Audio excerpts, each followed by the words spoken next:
study looked at pairs of siblings between 3 and 9 years of age. The researchers went into the children's homes and recorded to see how often they had conflict.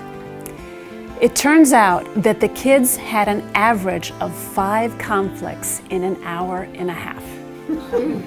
That works out to about 1 conflict every 18 minutes. So if you feel like your kids are at each other all the time, it's because sometimes they really are. Now, we usually think about academic or professional performance as one category and social and emotional learning as something completely separate. But really, this is a false division because they're deeply connected. The ability to manage our feelings and build relationships is central to every part of learning and achievement. When my son was younger, he used to enjoy sneaking up on his younger sister, snatching her doll, and running off with it. Well, she would start screaming bloody murder, and then I would get involved, demanding that he give it back, while he ran around the room laughing and flaunting the doll. So obviously, my daughter's screams and my scolding didn't do a thing to discourage this behavior. So I decided to take a different tactic, and I coached my daughter on how to respond.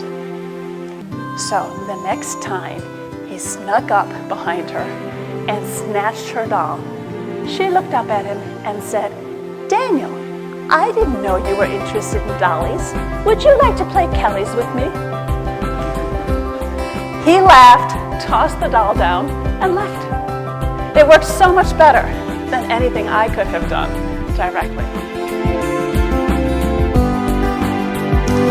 So later research actually looked at children. They did observational studies of children on playgrounds to find out, well, how do kids really connect with other groups?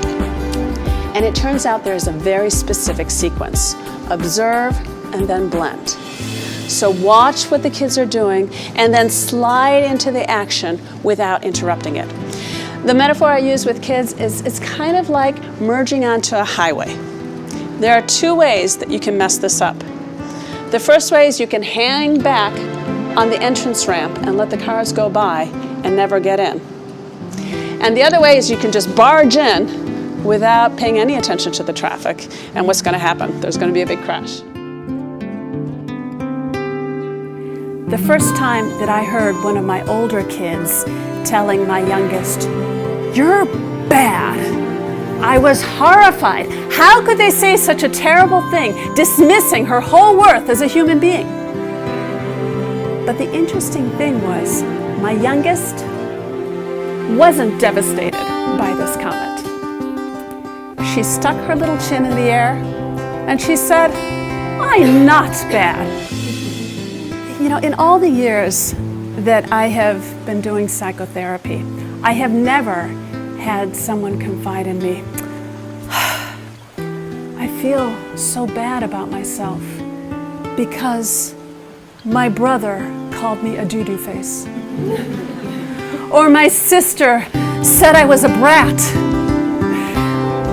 Calling somebody a doo-doo face or a brat is obnoxious behavior, and if your kids do it in front of you, you probably do want to say something like, "The rule is no name calling."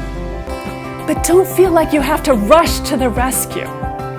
Kids really can consider the source, and insults from a sibling are annoying, but they're not usually damaging. When our babies go out into the big wide world, not everybody is going to be nice to them. And wouldn't it be great to know that based on all those sibling squabbles that we had to endure while they were growing up, they know how to stick their chins in the air and say, in a situationally and developmentally appropriate way,